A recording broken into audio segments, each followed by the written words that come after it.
ZEE5 ಇರುವಾಗ ನೀವು ನಿಮ್ಮ ನೆಚ್ಚಿನ ಶೋಗಳನ್ನ ಎಂದಿಗೂ ಮಿಸ್ ಮಾಡಿಕೊಳ್ಳುವುದಿಲ್ಲ. ಅದು ಸಂಪೂರ್ಣ ಉಚಿತವಾಗಿ. ಸುಬ್ಬು ಯಾಕೆ ಬರ್ಲಿಲ್ಲ? ಅವನನ್ನ ನಾನೇ ಕರೆದಿದ್ದು ಅಂತ ಗೊತ್ತಿಲ್ವಲ್ಲ, ಅದಕ್ಕೆ ಬರ್ಲಿಲ್ಲ ಅನ್ಸುತ್ತೆ. ಅದು ನಾನೇ ಅಂತ ಹೇಳ್ಬೇಕಾಗಿತ್ತು. ಛೇ, ತಪ್ಪು ಮಾಡ್ಬಿಟ್ನಲ್ಲ. ಯಾರೋ ಗೊತ್ತಿಲ್ದಿರೋರು ಬರ್ದಿರ್ತಾರೆ ಅಂತ ಅವನು ನೆಗ್ಲೆಕ್ಟ್ ಮಾಡ್ಬಿಟ್ಟ ಅನ್ಸುತ್ತೆ. ಇವತ್ತು ಸುಬ್ಬು ಬಂದಿದ್ದಿದ್ರೆ ನಾನು ನನ್ನ ಪ್ರೀತಿನ ಅವನ ಹತ್ರ ಹೇಳ್ಕೊತಿದ್ದೆ. ಅವನು ನನ್ನ ಪ್ರೀತಿನ ಒಪ್ಕೋತಿದ್ದ. ನಮ್ಮಿಬ್ರು ಮದ್ವೆ ಆದಷ್ಟು ಬೇಗ ಆಗ್ತಿತ್ತು.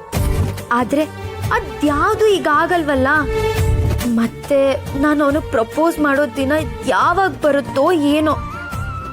ಅವನ್ ಯಾವತ್ ನನ್ನೋನಾಗ್ತಾನೆ, ನನ್ನ ಜೀವನಕ್ಕೆ ಅವನ್ ಯಾವಾಗ ಬರ್ತಾನೆ? ಅಕ್ಕ, ಅವಳಿಗೆ ಯಾಕಕ್ಕ ಫೋನ್ ಮಾಡಿ ಬರಕ್ ಹೇಳ್ದೆ? ನೋಡು, ಅಲ್ಲಿ ಏನಾಗಿದ್ಯೋ ಏನೋ. ಅವಳು ಪ್ರಪೋಸ್ ಮಾಡಿದಳೋ ಇಲ್ವೋ, ಅಥವಾ ಪ್ರಪೋಸ್ ಮಾಡಿದ್ರು ಆ ಸುಬ್ಬು ಒಪ್ಪಿದನೋ ಇಲ್ವೋ.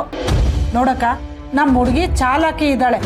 ಒಂದ್ ವೇಳೆ ಅವನು ಒಪ್ಕೊಳ್ಳಿಲ್ಲ ಅಂತ ಅನ್ಕೋ, ನಾವೇ ಹೋಗಿ ಅವ್ರ ಮನೆಯವ್ರ ಹತ್ರ ಮಾತಾಡಿದ್ರೆ ಆಯ್ತು. ಹೆಂಗೆ ನನ್ನ ಪ್ಲಾನು? ಮುಚ್ಚ ಬಾಯಿ. ಪ್ಲಾನ್ ಅಂತೆ ಪ್ಲಾನು. ಮನೆ ಹಾಳು ಬುದ್ಧಿ ಹೇಳ್ಕೊಟ್ಬಿಟ್ಟು ಪ್ಲಾನ್ ಅಂತೀಯ? ಇದೇನಕ್ಕ ಇದು? ಮನೆ ಹಾಳು ಬುದ್ಧಿ ಅಂತ ಹೇಳ್ತಿದ್ಯಾ? ನೋಡು, ಅವರು ನನ್ನ ಮಕ್ಕಳಾಗಿದ್ರೆ ನಾನು ಇದನ್ನೇ ಹೇಳ್ತಿದ್ದೆ. ನನ್ನ ಮನೆನ ನಾನು ಹಾಳು ಮಾಡ್ಕೊಳ್ತೀನಿ ಅಕ್ಕ. ಹೋಗಕ್ಕ, ನಾನು ನಿನ್ನನ್ನ ದೇವತೆ ಅಂತ ಅನ್ಕೊಂಡಿದ್ದೆ. ನೀನ್ ನೋಡಿದ್ರೆ ನನ್ನನ್ನ ಮನೆ ಹಾಳು ಬುದ್ಧಿ ಅಂತೆಲ್ಲ ಬೈತಿದ್ಯಲ್ಲ. ಮಿನಿಸ್ಟ್ರು PA ಆದ್ರೆ ಕೋಟಿ ಕೋಟಿ ದುಡ್ಡು ಬರೋದು ನಿನಗೆ ಹೊರತು ನನ್ಗಲ್ಲ. ಅಂತ ದುಡ್ಡು ನನಗೆ ಬೇಕಾಗಿಲ್ಲ. ಬೇಕಾಗಿಲ್ಲ ಸರ್ಸು. ಇಷ್ಟಕ್ಕೂ ನನ್ನನ್ನ ನೀನ್ ಏನ್ ಅನ್ಕೊಂಡಿದ್ಯಾ ಹೇಳು? ನನಗೆ ಆಸ್ತಿ ಆಸೆ ಇದೆ ನಿಜ. ಹಾಗಂತ ಕಂಡ ದುಡ್ಡಿಗೆ ಕೈ ಒಡ್ಡೋ ಕೆಟ್ಟ ಬುದ್ಧಿ ನನಗಿಲ್ಲ ಸರ್ಸು. ಕಷ್ಟಪಟ್ಟು ಸಂಪಾದನೆ ಮಾಡ್ಬೇಕು, ನಿಯತ್ತಾಗಿ ದುಡಿಬೇಕು. ಅಂತ ದುಡ್ಡು ಮಾತ್ರ ಉಳ್ಕೊಳ್ಳೋದು. ಯಾರ್ಯಾರ ತಲೆ ಮೇಲೆ ಕೈ ಇಟ್ಟು ಸಂಪಾದನೆ ಮಾಡಿದ್ರೆ ಕೊನೆಗೊಂದಿನ ನಾವೇ ತಲೆ ತಗ್ಗಿಸ್ಬೇಕಾಗತ್ತೆ ಸರ್ಸು. ನಾನು ನನ್ನ ಮಗಳನ್ನ ನನ್ನ ತರಾನೇ ಬೆಳೆಸಿದ್ದೀನಿ. ಅವಳಿಗೆ ಬುದ್ಧಿ ಇದೆಯೋ ಇಲ್ವೋ, ಆದ್ರೆ ಸ್ವಾಭಿಮಾನ ಅಂತೂ ಇದೆ. ಕಮಿಷನ್ಗೆ ಕೈ ಒಡ್ಡು ಅಂತ ತನ್ನ ಗಂಡನ್ಗೆ ಹೇಳ್ಕೊಡಲ್ಲ ಅವಳು. ಯಾಕೆಂದ್ರೆ ಅವಳು ನನ್ನ ಮಗಳು. ಅಯ್ಯೋ ದೇವ್ರೆ, ಇದೇನಕ್ಕ ಹೀಗೆ ಹೇಳ್ಬಿಟ್ಟೆ? ಕಮಿಷನ್ಗೆ ಕೈ ಒಡ್ಲಿಲ್ಲ ಅಂದ್ರೆ ಕಾಸು ಗಿಟ್ಟೆಲ್ಲ ಕೋಟಿ ಕೋಟಿ ದುಡ್ಡು ಮಾಡಕ್ಕಾಗಲ್ಲ. ಅದನ್ನೇ ನಾನು ಹೇಳ್ತಾ ಇರೋದು. ನನ್ನ ಮಗಳನ್ನ ನಾನು ರಾಣಿ ತರ ಸಾಕಿ ಬೆಳೆಸಿದ್ದೀನಿ. ಅಂಥವ್ರಿಗೆ ನನ್ನ ಮಗಳನ್ನ ಯಾಕೆ ಕೊಡ್ಲಿ ನಾನು? ನನ್ನ ಮಗಳನ್ನ ಮದುವೆ ಆಗೋ ಹುಡುಗ ಹೆಂಗಿರ್ಬೇಕು ಅಂದ್ರೆ, ಹುಟ್ಟು ತಾನೇ ಚಿನ್ನ ಸ್ಪೂನ್ ಇಟ್ಕೊಂಡು ಹುಟ್ಟಿರ್ಬೇಕು. ಅದು ಇಲ್ಲ ಅಂದ್ರೆ ಅವ್ರ ಅಪ್ಪ ಅಮ್ಮ ಮಾಡಿರೋ ಆಸ್ತಿ ಇರ್ಬೇಕು. ಅದು ಇಲ್ವಾ, ಮದುವೆ ಮಾಡ್ಕೊಂಡಿರೋ ಹುಡುಗನೇ ಕಷ್ಟಪಟ್ಟು ನಿಯತ್ತಾಗಿ ಸಂಪಾದನೆ ಮಾಡಿ ದುಡ್ಡು ಮಾಡ್ಬೇಕು. ಅಂತವನ್ನೇ ಹುಡುಕ್ತೀನಿ. ಅಂತವನ ಜೊತೆನೆ ನನ್ನ ಮಗಳಿಗೆ ಮದುವೆ ಮಾಡ್ತೀನಿ. ಯಾವುದೇ ಕಾರಣಕ್ಕೂ ಆ ಸುಬ್ಬಗ್ ಮಾತ್ರ ನನ್ನ ಮಗಳನ್ನ ಕೊಟ್ಟು ಮದುವೆ ಮಾಡೋದಿಲ್ಲ ಅಷ್ಟೇ. ಓಹ್, ಭಾರಿ ಆಸೆನೇ ಇದೆ ಅಕ್ಕ ನಿನ್ಗೆ. ಆದ್ರೆ ನಿನ್ನ ಮಾತು ನಿನ್ ಮಗಳು ಕೇಳ್ಬೇಕಲ್ಲ. ನನ್ ಮುಂದೆನೆ ಧೈರ್ಯವಾಗಿ ಹೇಳ್ಬಿಟ್ಟು ಹೋಗಿದ್ದಾಳೆ, ನಾನು ಪ್ರಪೋಸ್ ಮಾಡೇ ಮಾಡ್ತೀನಿ ಅಂತ. ಅವಳು ಮಾಡದೆ ಇರ್ಬೇಕಲ್ಲ. ಮಾಡ್ತಾಳೆ, ಮಾಡೇ ಮಾಡ್ತಾಳೆ. ನನ್ನ ಮಗಳ ಮೇಲೆ ನನಗೆ ನಂಬಿಕೆ ಇಲ್ಲ. ಆದ್ರೆ ನನಗೆ ನಂಬಿಕೆ ಇರೋದು ಆ ಸುಬ್ಬು ಮೇಲೆ.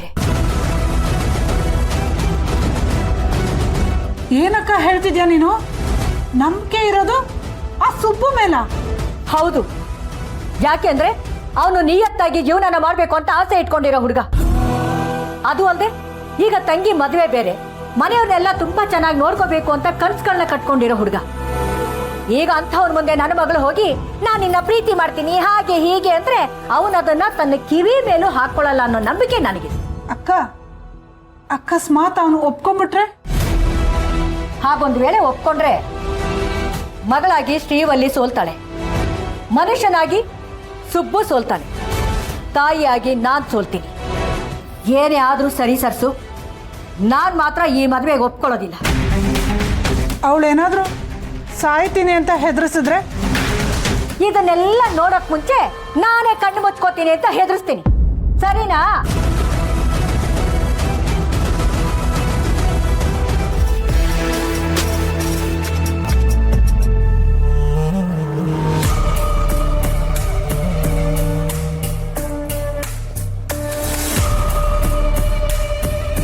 ವೀರು, ಬ್ಯುಸಿ ಆಗಿದೆಯಾ? ಅಂಥದ್ದೇನಿಲ್ಲಕ್ಕ. ಏನು ವಿಷಯ ಹೇಳು? ಏನಿಲ್ಲ ವೀರು, ನಾವು ಅವತ್ತು ಶ್ರಾವಣಿ ಮದುವೆ ವಿಷಯ ಮಾತಾಡ್ತೀವಲ್ವಾ, ಆ ಜವಾಬ್ದಾರಿ ಎಲ್ಲ ನೀನು ನನಗೆ ವಹಿಸಿದ್ಯಾ? ನಾನೊಂದಷ್ಟು ಜನ ಹುಡುಗರನ್ನ ನೋಡಿದ್ದೀನಿ, ಆ ಫೋಟೋಸ್ನ ನಿನಗೆ ತೋರಿಸೋಣ ಅಂತ. ಇವ್ ನೋಡು, ಚೆನ್ನೈ MP ಮಗನೂ ಅಪ್ಪನ ಥರನೇ ಪಾಲಿಟಿಕ್ಸಲ್ಲಿ ತುಂಬ ಚೆನ್ನಾಗಿ ಶೈನ್ ಆಗ್ತಿದ್ದಾನೆ. Smart boy. ಇವನು ಹೈದರಾಬಾದ್ ಹೈಕೋರ್ಟ್ ಜಡ್ಜ್ ಮಗ. Very clever. ಸರಿ, ಇದನ್ನೆಲ್ಲ ನೀನು ನನಗೆ ಯಾಕೆ ಹೇಳ್ತಿದ್ಯಾ? ಮದುವೆ ಜವಾಬ್ದಾರಿ ನಿಂದು ಅಂದಮೇಲೆ ಹುಡುಗನ ಹುಡುಕೋ ಜವಾಬ್ದಾರಿನೂ ನಿಂದೆ. ನೀನು ಹುಡುಕೋ ಹುಡುಗ ಅವಳಿಗೆ ತಕ್ಕನಾಗಿರ್ತಾನೆ ಅನ್ನೋ ನಂಬಿಕೆ ನನಗಿದೆ. ಆದರೆ ನಾನು ನಿನ್ನ ಕೇಳೋದು ಒಂದೇ. ಏನ್ ವೀರು? ಹಣ, ಐಶ್ವರ್ಯ, ಅಧಿಕಾರ ಇದೆಲ್ಲ ಇರೋ ಹುಡುಗನಿಗಿಂತ ಶ್ರಾವಣಿನ ತುಂಬ ಪ್ರೀತಿ ಮಾಡೋ ಹುಡುಗ ಸಿಕ್ಕಿದ್ರೆ ಒಳ್ಳೇದು. ಅವಳು ಪಾಪ ತಂದೆ ಪ್ರೀತಿಗೆ ಹಂಬಲಿಸಿದ್ಲು. ನನ್ನ ಕೈಲಿ ಅದನ್ನು ಕೊಡೋಕ್ಕಾಗಲಿಲ್ಲ.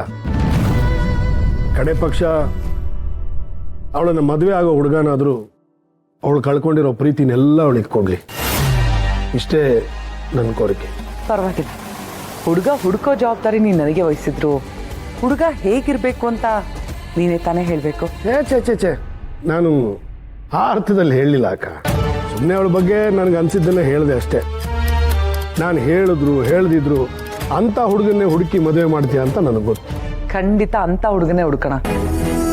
ಆದರೂ ಪ್ರತಿ ತಂದೆಗೆ ತನ್ನ ಮಗಳಿಗೆ ಇಂಥದೇ ಗಂಡ ಸಿಗಬೇಕು ಅಂತ ಒಂದು ಆಸೆ ಇರುತ್ತಲ್ವ. ಅದಕ್ಕೆ ಕೇಳ್ತಿರೋದು, ನೀನು ಹೇಗಿರೋ ಹುಡುಗ ಬೇಕು ಹೇಳು, ನಾವು ಹುಡುಕೋಣ. ಸಂಬಂಧಗಳಿಗೆ ಕಟ್ಟಿಬಿದ್ದು ನಾನು ಈ ಮಾತನ್ನು ಹೇಳ್ತಾ ಇಲ್ಲ ಅಕ್ಕ. ನಿಮಗೂ ಗೊತ್ತು ನನ್ನ ಅವಳ ಮಧ್ಯೆ ತಂದೆ ವಾತ್ಸಲ್ಯ ಇಲ್ಲ ಅಂತ. ಆದರೂ ದೊಡ್ಡವ್ರು ಮಾಡೋ ತಪ್ಪುಗಳಿಗೆ ಮಕ್ಕಳು ಭವಿಷ್ಯ ಹಾಳಾಗಬಾರ್ದಲ್ಲ. ಅದು ಅಲ್ಲದೆ ಅವಳು ದೊಡ್ಡ ಮನೆ ಕುಡಿ. ಒಳ್ಳೆ ಹುಡುಗನ ನೋಡಿ ಮದುವೆ ಮಾಡಿದ್ರೆ ನನ್ನ ಮೇಲಿರೋ ದೊಡ್ಡ ಮನೆ ಋಣ ಸ್ವಲ್ಪ ಕಡಿಮೆ ಆಗ್ಬೋದು. ಮಗಳಲ್ಲ ಅಂತ ಬಾಯಿ ಮಾತಲ್ಲಿ ಎಷ್ಟೇ ಹೇಳಿದ್ರು ಹೃದಯದಲ್ಲಿ ಮಾತ್ರ ಅವಳ ಬಗ್ಗೆ ವಾತ್ಸಲ್ಯ, ಅನುಕಂಪ ಎಲ್ಲ ಇದೆ ಇವನಿಗೆ.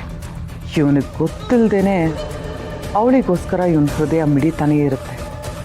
ಎಷ್ಟೇ ಆದರೂ ರಕ್ತ ಸಂಬಂಧ ಅಲ್ವಾ, ಎಲ್ಲಿ ಹೋಗುತ್ತೆ. ಅದಕ್ಕೆ ನಾನು ಕೇಳ್ತಿರೋದಿರು, ಹುಡುಗ ಹೇಗಿರಬೇಕು ಹೇಳು ಅಂತ. ಏನು ಎಕ್ಸ್ಪೆಕ್ಟೇಷನ್ ಇಲ್ಲ ಅಕ್ಕ.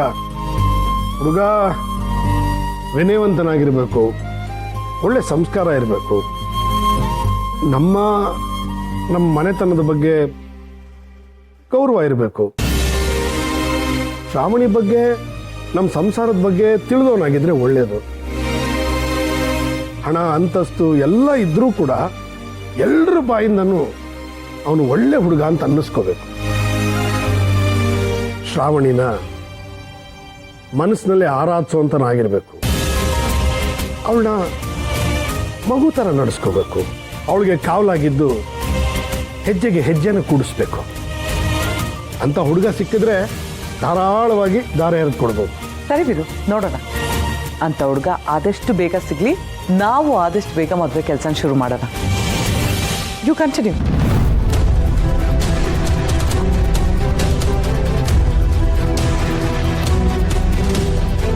ZEE5 ಆಪ್ ಡೌನ್ಲೋಡ್ ಮಾಡಿ ಎಲ್ಲಾ ಸಂಚಿಕೆಗಳನ್ನು ಸಂಪೂರ್ಣ ಉಚಿತವಾಗಿ ನೋಡಿ.